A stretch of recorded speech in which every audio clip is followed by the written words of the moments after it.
Assalamualaikum warahmatullahi wabarakatuh.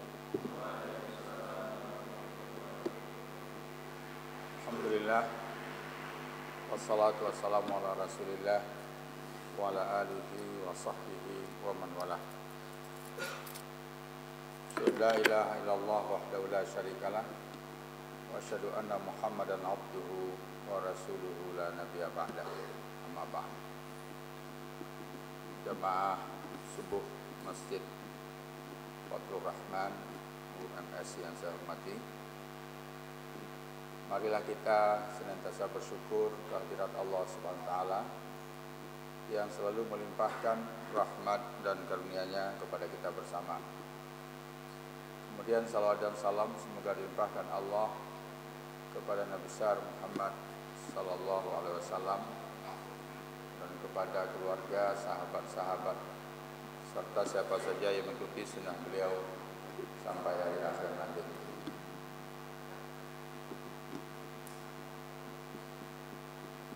Allah SWT berfirman dalam surat Al-Anfal surat nomor 8 ayat 60. A'udzu billahi minasyaitonir rajim. Wa'iddu lahum mastata'tum min quwwatin wa min ribatil khayli turhibuna bihi aduwallahi wa aduwakum wa akharina min dunihim la ta'lamunahum Allahu ya'lamuhum wa ma tunfiqu min syai'in yuwaffa ilaikum wa antum la tuzlamun. Shadaqallahul azim.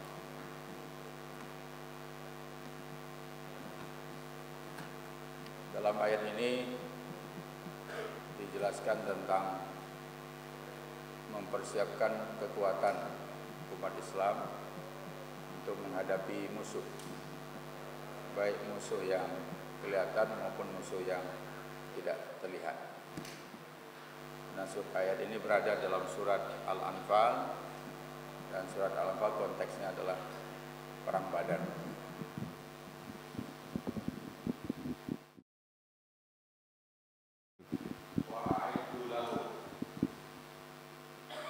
Persiapkanlah untuk menghadapi mereka. Nah, mereka di sini itu adalah dalam konteks Rasulullah SAW, ya, musuh kaum kafir Quraisy dari Mekah.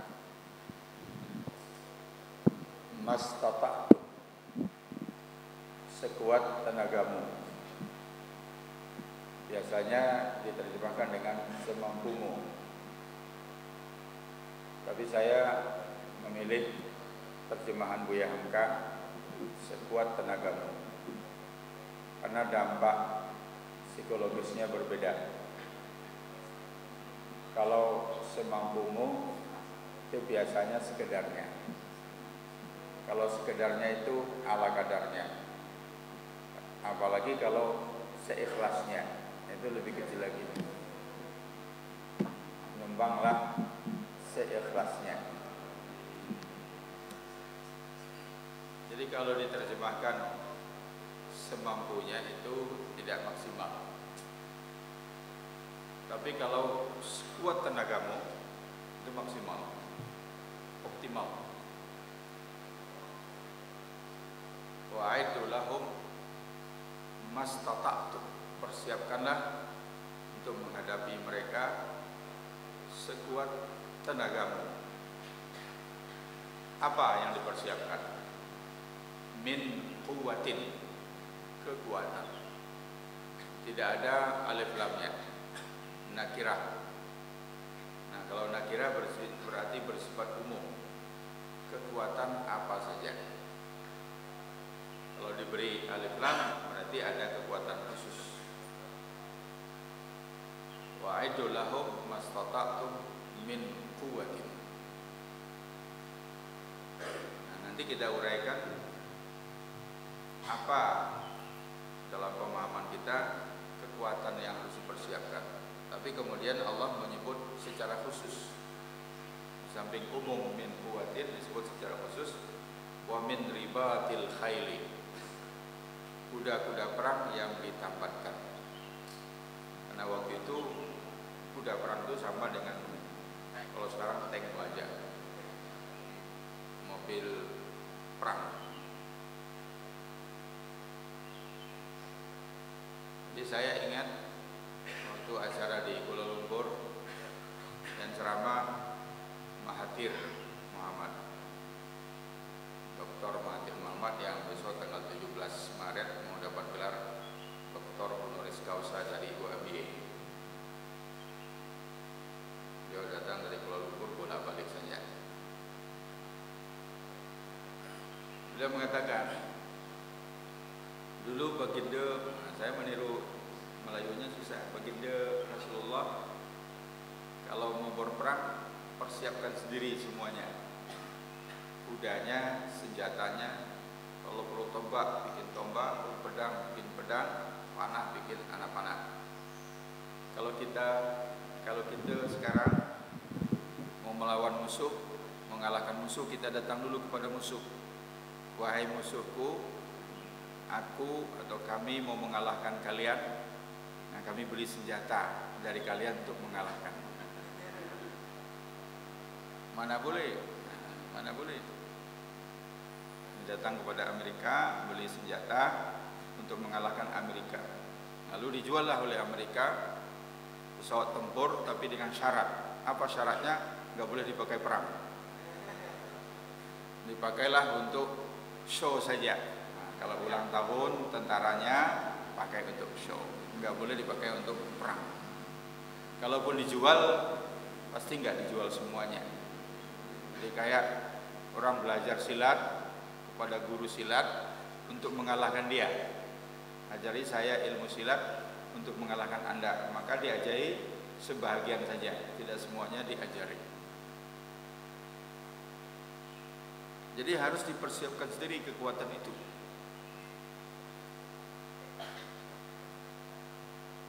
Nah, kekuatan apa? Nah, saya menghitungnya dalam penafsiran saya. Nanti Bapak kalau merasa, adik-adik merasa kurang, ditambah sendiri. Ada 7 kekuatan yang perlu dipersiapkan oleh umat. Apa itu? Pertama, kuwatul akidah, kekuatan akidah. Jadi bukan nomor 1 senjata, enggak, senjata terakhir, nomor 7. Tapi nomor 1 adalah kekuatan akidah. Atau dalam bahasa sekarang ya ideologinya jelas. So, bayangkan kalau senjata canggih dimiliki oleh negara atau bangsa atau umat yang ideologinya nggak benar. Kuwatul akidah. Makanya Rasulullah Sallallahu Alaihi Wasallam dalam perjuangan dakwah beliau 13 tahun di Mekah itu lebih fokus kepada akidah. Karena ini menyangkut rasa memiliki, patuh, taat.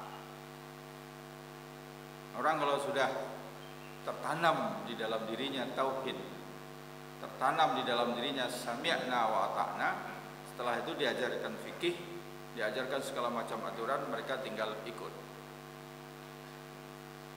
Tapi kalau diawali dengan pelajaran fikih dulu, bantahnya yang banyak. Kenapa harus begini? Kenapa begini? Kenapa begini? Sekarang zaman sudah berubah, nggak bisa begitu. Karena sami'na wa ata'nya belum ada. Jadi harus dimulai dari kekuatan akidah, terutama tauhid.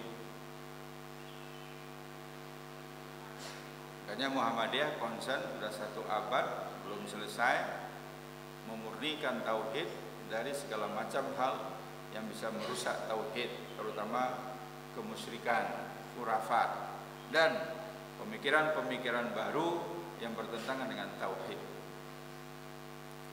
Muktamar Muhammadiyah 1 abad mengatakan Muhammadiyah menolak pluralisme agama dalam arti sintesisme agama, sinkretisisme agama, dan relativisme agama. Kalau sinkretisme agama itu artinya Islam iya, agama lain juga iya. Dia Muslim, Dia sholat, dia puasa, dia haji, dia umroh, tapi ajaran-ajaran animisme diikuti juga.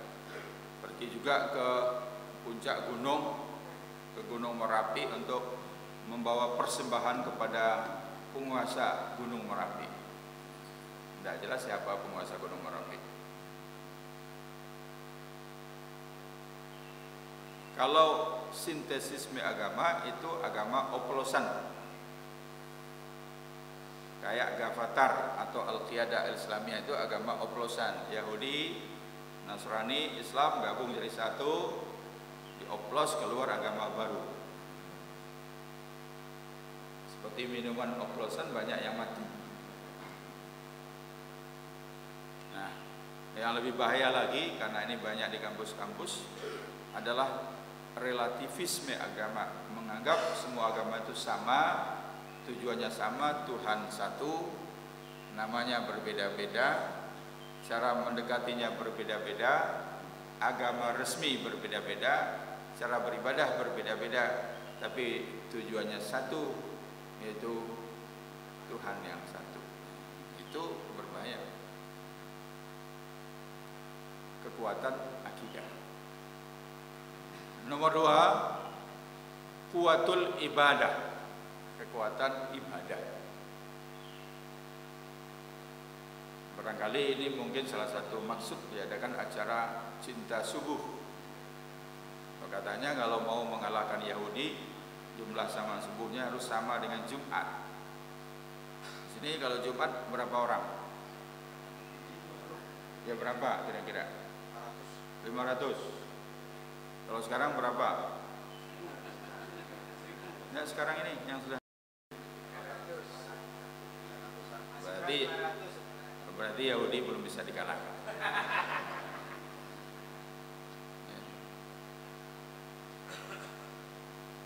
Tiap hari. Kalau di Yogyakarta tuh Masjid Jogokarian yang punya cita-cita itu, Ustaz Yazir. Cita-citanya bagaimana supaya tiap subuh jamaahnya sama dengan Jumat. Saya tanya Jumat berapa? 700. Sekarang subuh berapa? Rutin. Bukan acara begini.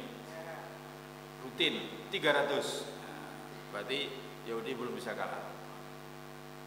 Patokan Yahudi bisa kalah. Bukan membunuh Yahudi, itu lain lagi ceritanya. Nah, kita amatin dan kita bandingkan jamaah sholat di masjid Indonesia, Malaysia, Singapura, kemudian Asia Selatan, Bangladesh, Pakistan, India, dan Arab. Itu paling sedikit jamaahnya Indonesia. Saya dalam beberapa kali kunjungan ke Singapura tatkala masih bebas ya. Sekarang ceramah Singapura kan nggak bebas lagi, harus apply dulu, harus ngisi formulir macam-macam. Dulu bebas saja. Saya sering datang ke Muhammadiyah Singapura. Nah, dalam satu kali kunjungan, Wakil Presiden Muhammadiyah di sana, Ustaz Abdul Salam Muhammad Sultan, sekarang sudah meninggal dunia, rahimahullah, itu ngajak saya untuk salat 5 waktu di masjid-masjid gantian. Dan mulai dari zuhur dulu, itu jamaahnya nunggu. Rumahnya ya jauh-jauh, bukan di situ, jamaahnya nunggu. Artinya nunggu azan. Sebelum azan masjid sudah penuh. Asar juga begitu, apalagi maghrib dan isya. Nah, saya pikir subuh tidak akan begitu, ternyata subuh juga sama. Malaysia juga beberapa kali berkunjung, saya lihat jamaah masjidnya jauh lebih ramai daripada kita. Apalagi Bangladesh. Jangankan di Bangladesh di Amerika saja, di masjid distrik Jamaika yang diimami oleh Ustadz Samsi Ali. Saya 6 hari di rumah Ustadz Samsi Ali itu, bawa ke sana di New York. Ustadz Samsi Ali mengatakan, nanti Ustadz lihat masjid di sini seperti di Mekah. Apa maksudnya? Jamaah menunggu waktu. Nah, itu memang betul. Waktu belum datang mereka sudah penuh. Apalagi di Arab. Ada yang menyalahkan mazhab. Oh, ini gara-gara di Indonesia banyak mazhab Syafi'i. Karena menurut mazhab Syafi'i, salat berjamaah itu sunnah muakkadah dan boleh di rumah. Kalau menurut mazhab Hanafi enggak, mazhab Hanafi harus di masjid, apalagi Hambali. Kalau bagi Hambali, mazhab Hambali, salat berjamaah di masjid itu wajib. Tinggal di Riyadh dulu di zaman Syekh Muhammad bin Abdul Wahab, jamaah masjid itu pakai absen, pakai presensi. Nah, setiap datang ditandai. Gitu. Jadi yang disalahin mazhab. Tapi Muhammadiyah tidak mazhab Syafi'i kok. Tidak bermazhab, jadi bebas. Ya bisa ikut Hambali, yang rajin mungkin ikut Hambali, atau yang ikut Hanafi, tapi yang salat di rumah ikut mazhab Syafi'i, enggak wajib kok. Kuatul jamaah. Dua orang jamaah haji bercengkerama di Masjid Haram. Biasa. Dari mana? Bandung. Nah, ini lagunya orang Bandung ini. Bandung di mana? Jalan Lengkong, sama. Lengkong mana? Lengkong besar, sama. Nomor berapa? Nomor 45. Oh, saya 46. Berarti orang ini bertetangga. Sama-sama jalan Lengkong besar, nomor 45, tetangga nomor 46. Itu nama jalannya saya karang-karang saja, itu alamat kakak saya dulu di sana. Jadi orang ini bertetangga di Bandung, kenalannya di Masjid Haram. Kenapa? Karena dua-duanya nggak pernah ke masjid. Walaupun tidak berkunjung ke rumah, tapi kalau sama-sama jamaah masjid di kawasan dia, kalau nggak kenal nama, kenal wajah. Lalu kita selidiki. Ini cerita Pak Miftah Farid ini saya kutip.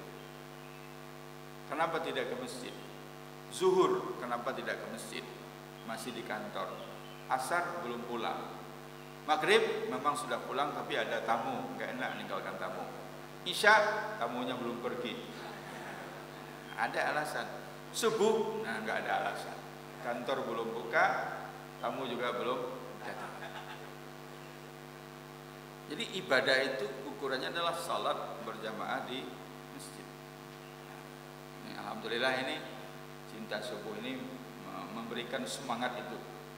Itu satu kekuatan, kuwatul jamaah, kuwatul ibadah. Nah yang ketiga, kuwatul akhlak, kekuatan akhlak. Akhlak itu bisa kita bagi tiga. Pertama, ya akhlak yang bersifat pribadi. Jadi kalau seorang muslim mempunyai akhlak yang bersifat pribadi, ya, yang melekat pada dirinya, dia tidak akan berzina, tidak akan berjudi, tidak akan mencuri. Itu kan akhlak yang pokok secara pribadi. Dia tidak akan makan riba, tidak akan makan haram. Tetapi ada akhlak sosial. Akhlak sosial, kepedulian terhadap lingkungan, kepedulian terhadap du'afa dan mustad'afin, terutama tetangga-tetangganya. Itu akhlak sosial. Dia peduli enggak? Mau bantu orang enggak? Nah yang ketiga yang lebih banyak lagi dilupakan adalah akhlak di ruang publik. Akhlak di ruang publik itu misalkan bersih, menjaga kebersihan, menjaga ketertiban, menjaga disiplin, ketepatan waktu. Itu akhlak di ruang publik. Nah sekarang kita lihat untuk kita di Indonesia, akhlak di ruang publik ini sangat kurang. Disiplin sangat kurang. Lihat saja antrian. Kalau tidak dipaksa antrian, nggak akan antri. Sehingga di bank terpaksa dibuat pembatas begitu, muter-muter gitu. Kalau dibebaskan saja depan semua. Buktinya pas naik bis itu maunya yang pertama, walaupun itu di Mekah. Di satu-satunya negara yang jamaahnya punya bis tapi nggak bisa diatur itu Indonesia. Keluar dari tempat mas'a Ada bis yang sudah disiapkan oleh pemerintah yang tinggal di Azizia misalnya. Begitu bis datang, semua nyerbu, sikut-sikutan, kayak mau perang untuk naik ke bis. Padahal bisnya banyak. Di sebelah sana ada bis jamaah dari Turki, jamaahnya berbaris. Datang bis, naik, penuh jalan. Bis satu lagi maju, naik lagi, penuh jalan. Tertib. Kita nggak bisa. Ya karena tawaf juga begitu, sikut-sikutan juga. Kenapa tidak bisa tertib? Sehingga orang barat yang biasa antri, belajar tidak antrinya di Indonesia. So kalau di kantor pos dia antri, nggak kebagian. Dia nunggu disalib terus, akhirnya dia belajar. Oh, begini caranya. Pulang ke negaranya dapat perangai buruk dia. Apalagi nyeberang jalan.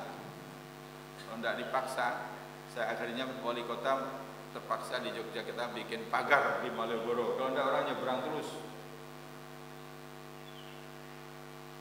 Saya pernah waktu mahasiswa dulu, ya, tahun 82 buat percobaan menyeberang di tempat bukan penyeberangan.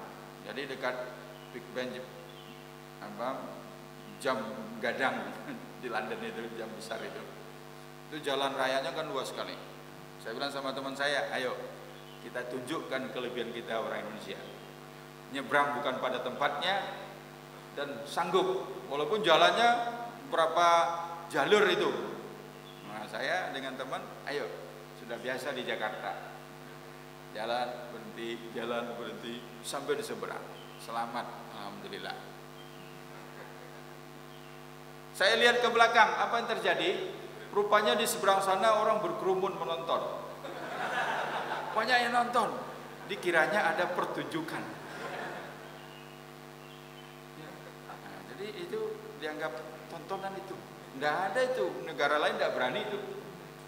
5 lapis mobil ramai kita nyebrang, hanya orang Indonesia yang bisa. Karena sudah pengalaman. Apalagi disiplin jalan raya. Saya di Tokyo diundang mengisi pengajian Majelis Taklim Ibu-ibu Indonesia bersuamikan Jepang. Nah, itu namanya Majelis Taklim Ibu-ibu Indonesia bersuamikan Jepang. Jadi mereka punya grup sendiri, ya. Tanya jawabnya masalah semua, problem semua. Nah karena yang ngadakan ibu-ibu, yang jemput saya juga ibu-ibu. Datang 2 orang bawa mobil setir sendiri, saya numpang di belakang. Ibu tadi bilang, Ustaz, di Jakarta saya nggak berani nyetir, tapi di Tokyo berani. Nah, di Jakarta nggak berani, di Tokyo berani. Kenapa? Gampang nyetir di sini. Ustaz lihat sendiri, lampu sein kanan kiri itu ada gunanya. Kalau Jakarta nggak ada gunanya. Capek kita hidupin lampu sein, nggak ada yang mau kasih jalan. Jadi di jalan raya besar itu dia perlihatkan kepada saya, hidupin lampu sein kanan, yang belakang kasih jalan, sehingga dia. Nah, habis itu dihidupin sein kiri, yang kiri kasih jalan. Enak Ustaz. Kalau di Jogja, di Solo saya nggak tahu ya. Mungkin berjuang dulu baru bisa. Sehingga Pak Habibie dulu mengatakan teman-temannya atau orang yang kerja di IPTN yang dari barat dulu katakan bahwa dia setelah belajar di Indonesia baru tahu bagaimana cara keluar dari jalan kecil menuju jalan besar. Kalau di negara maju mesti ada stop sign-nya, ada stop sign, ya. Jadi yang dari jalan kecil itu harus nunggu dulu. Kalau di sini enggak ada stop sign, enggak tahu kapan boleh. Tapi dia belajar bagaimana cara kok orang bisa, rupanya keluar dikit-dikit. Keluar dikit-dikit baru bisa. Kalau ditunggu sampai malam tidak akan kebagian. Jadi akhlak di ruang publik banyak tugas kita. Belum lagi yang coret-coretnya. Di UMB itu lift pun dicoret. Sudah ada mesin tik, ada komputer, ada kertas. Apa kekurangan sarana? Lift saja dicoret. Meja belajar coret, kursi coret. Di Jogja lebih parah lagi. Baru selesai orang buat bangunan coret. Joksin. Namanya itu seru-seru semua itu. Nah, kekuatan akhlak. Nomor 1 kuwatul akidah, nomor 2 kuwatul ibadah, nomor 3 kuwatul akhlak. Nomor 4 kuwatul jamaah, kekuatan berjamaah. So memang Islam ini harus berjamaah. Hadi sabili ad'u ala ilallah ala basiratin ana wa manittaba'ani. Inilah jalan pun. Qul, firman Allah, katakanlah, hadi sabili, ini jalanku.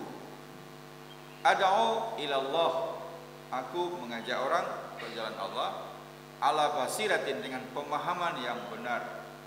Ana, kata Nabi, itu ucapan Allah, firman Allah, tapi yang dimaksud itu dari Nabi, ana, aku ini, wa manittaba'ani, dan orang-orang yang ikut aku. Artinya berjamaah, kekuatan jamaah, amal jama'i, tidak sendirian. Nah, kalau kita di Indonesia ini kan lebih senang sendirian, one man show. Sehingga kalau bawa wisatawan Indonesia, itu pemandu wisatanya pusing. Masuk ke tempat, ke museum misalkan. Kalau wisatawan Jepang masuk museum 20 orang, 30 orang, kalau pemandunya berhenti di bawah satu lukisan, semuanya berhenti. Jalan, semuanya jalan. Kalau orang Indonesia berkeliaran sana sini, nanti terpaksa dibuat pengumuman, diumumkan kepada rombongan wisatawan UMS segera ke tempat bis, karena tidak biasa berjamaah. Oleh sebab itu sepak bolanya kalah terus, karena itu berjamaah. Volleyball 6 kalah terus, yang menang single. 2 saja itu kadang-kadang menang, kadang-kadang kalah. Tapi kalau satu-satu mungkin bisa menang. Kekuatan berjamaah.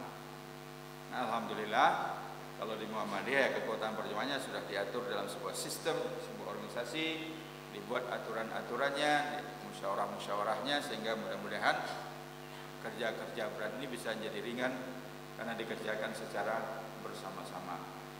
Nah, kekuatan jamaah itu tidak hanya terlihat dalam organisasi, juga terlihat dalam kehidupan sehari-hari. Maka banyak kritik kepada Muhammadiyah. Di Muhammadiyah itu jam'iyahnya bagus, organisasinya bagus, strukturnya semua lengkap, rapat-rapatnya lengkap, tapi yang kurang itu adalah ruhul jamaahnya, semangat spirit berjamaah, silaturahminya kurang. Sibuk terus, nggak punya waktu. Orang bilang kalau kita datang bertamu ke rumah tokoh Muhammadiyah, itu baru 5 menit dia sudah lihat jam. 10 menit tidak pergi juga, udah ya. Jadi yang pamit itu tuan rumah duluan. Bukan tamu yang pamit, tuan rumahnya udah ya. Karena sibuknya. Apalagi kalau tuan rumahnya sedang makan, nggak diajak makan kita. Cari Bapak Samsul, oh iya lagi makan, tunggu sebentar ya. Nggak diajak makan. Karena makanannya pas untuk Pak Samsul aja. Tapi kalau di NU, ya, di NU kalau kita bertamu kepada kiainya 2 jam ngobrol sanggup. Kalau kiainya sedang makan diajak makan. Nah, itu bedanya Kiai NU dengan Kiai Muhammadiyah. Merokok nggak dihitung.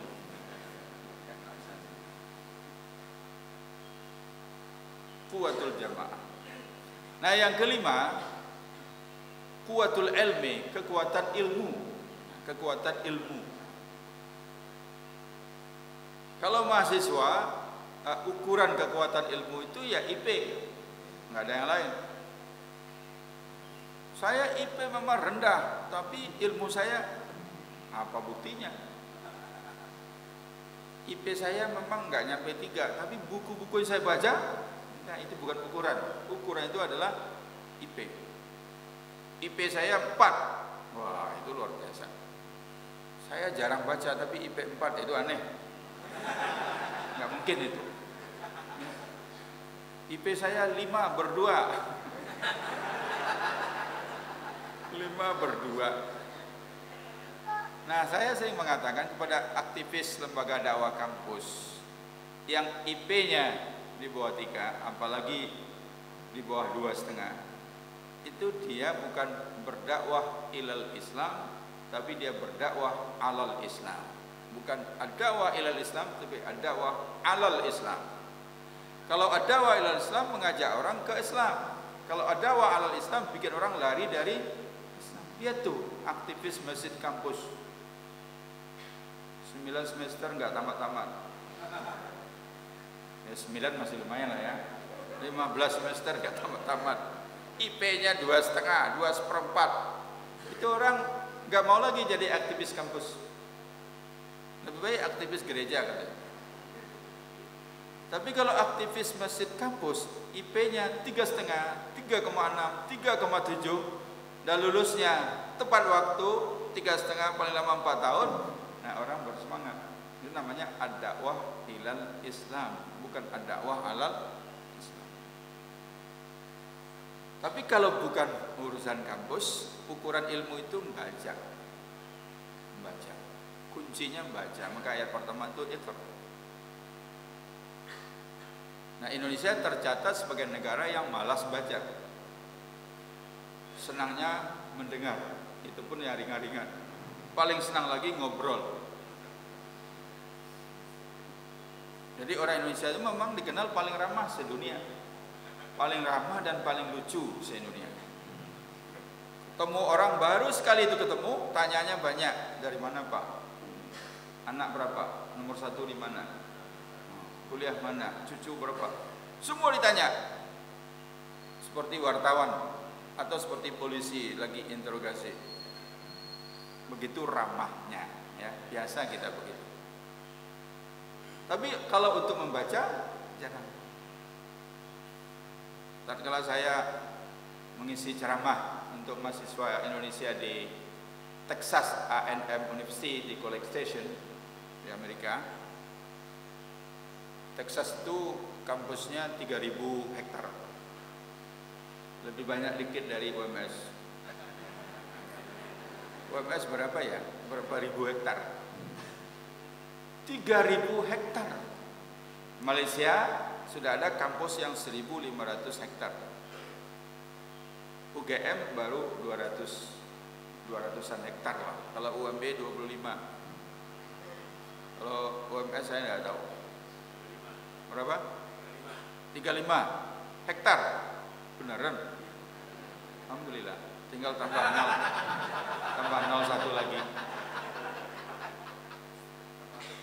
Oke, tapi bukan itu fokus. Saya bukan itu.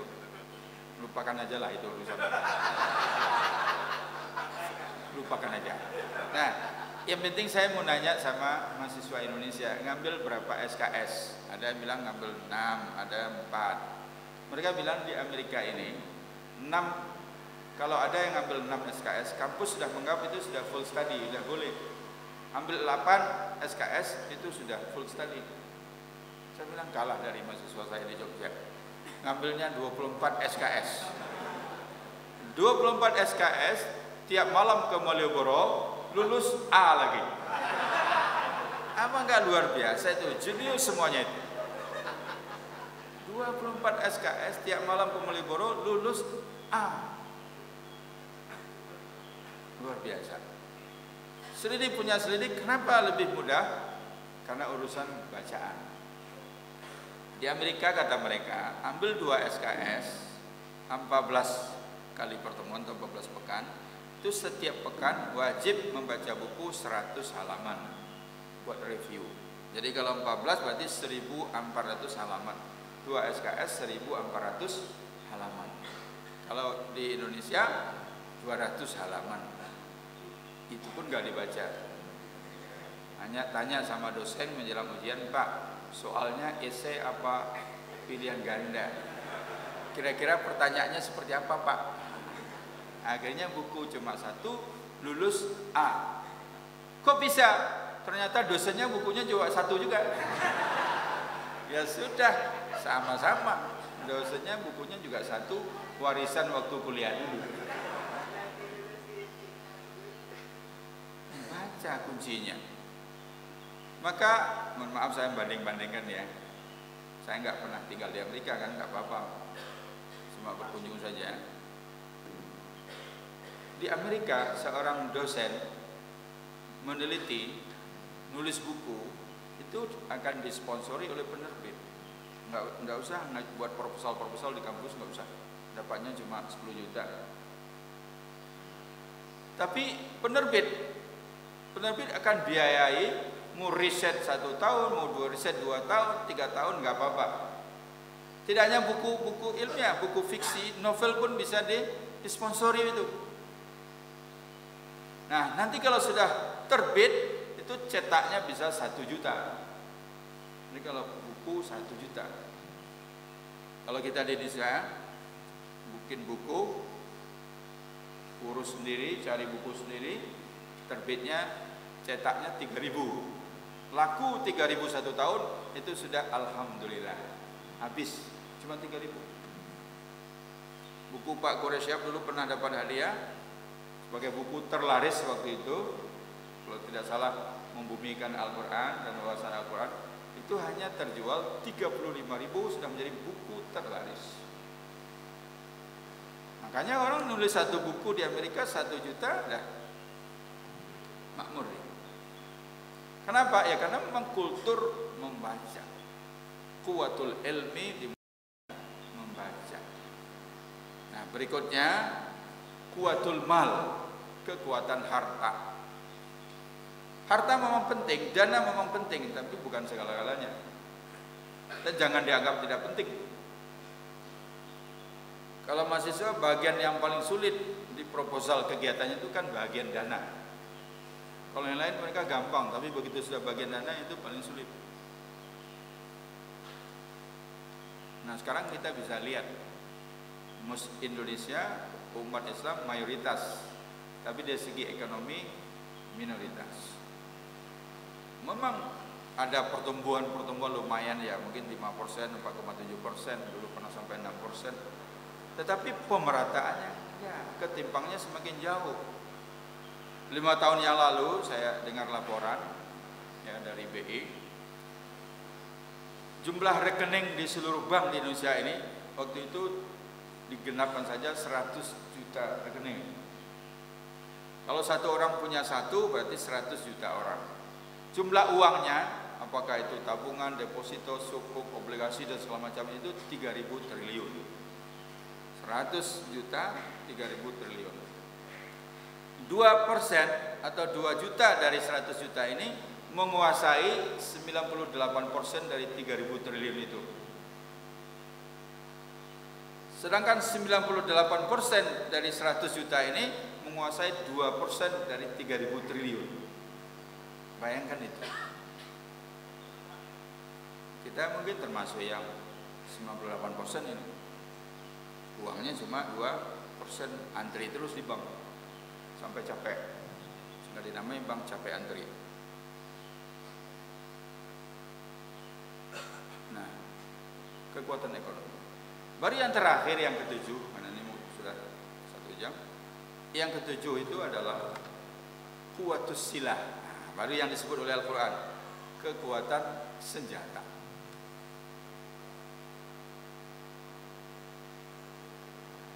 Hanya berbahagia, inilah 7 kekuatan yang perlu dipersiapkan. Wa'iddu lahum mastata'tum min quwwatin. Untuk apa? Untuk apa? Turhibuna bihi adu Allah, supaya kalian bikin gentar musuh-musuh Allah. Nah, inilah kelirunya orang Arab sekarang ini. Bahasa Al-Quran, istilah Al-Quran digunakan secara salah. Al-Quran sudah mengatakan turhibuna bihi, irhab, Nah sekarang bahasa modern irhab malah teroris. Jadi kalau pakai istilah modern turhibu nabi berarti meneror. Al-Quran tidak pernah mengajarkan untuk meneror.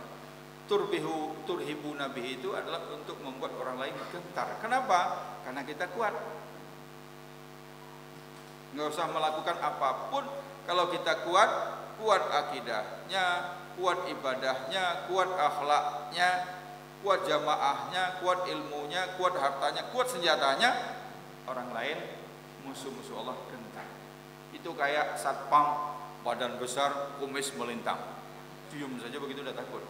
Ini satpamnya badannya kurus, kumisnya tinggal dikit, berdirinya begini, siapa yang takut? Nah itu keadaan umat Islam sekarang, nggak ada yang gentar dengan umat Islam. Walaupun jumlah kita 1,6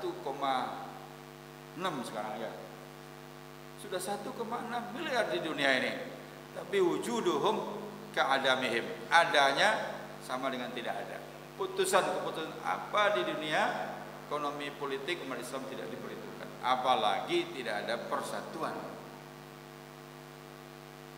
Turhibu nabihi adu Allah. Dulu waktu saya di Libya, Muammar Gaddafi pidato, dia bilang Amerika Barat menuduh saya irhabi. Irhabi itu dalam bahasa Arabnya teroris.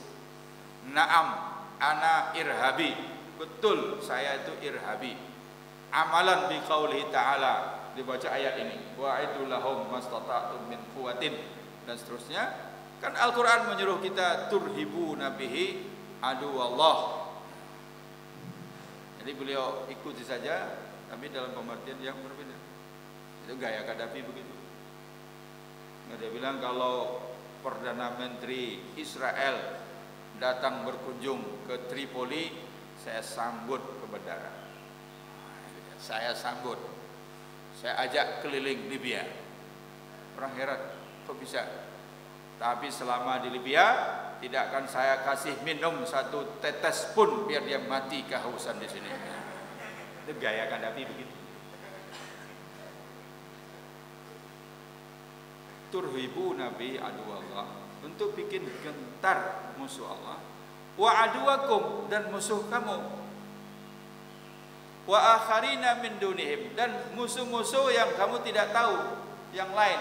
La ta'lamuna, kamu tidak tahu. Allahu ya'lamu, Allah yang tahu. Nah, hadirin berbahagia, inilah anasir al-quwah al-islamiyah, kekuatan-kekuatan Islam yang harus kita persiapkan. Tidak harus melalui senjata semuanya, tapi harus dimulai dari akidah dulu, kemudian ibadah, akhlak dan seterusnya. Jadi mudah-mudahan sudah habis waktunya, setengah jam. Mudah-mudahan ada manfaatnya. Yang mau lebih mendalami silakan dibaca nanti dalam kitab-kitab tafsir surat Al-Anfal ayat 60. Billahi taufik wal hidayah. Wassalamualaikum warahmatullahi wabarakatuh.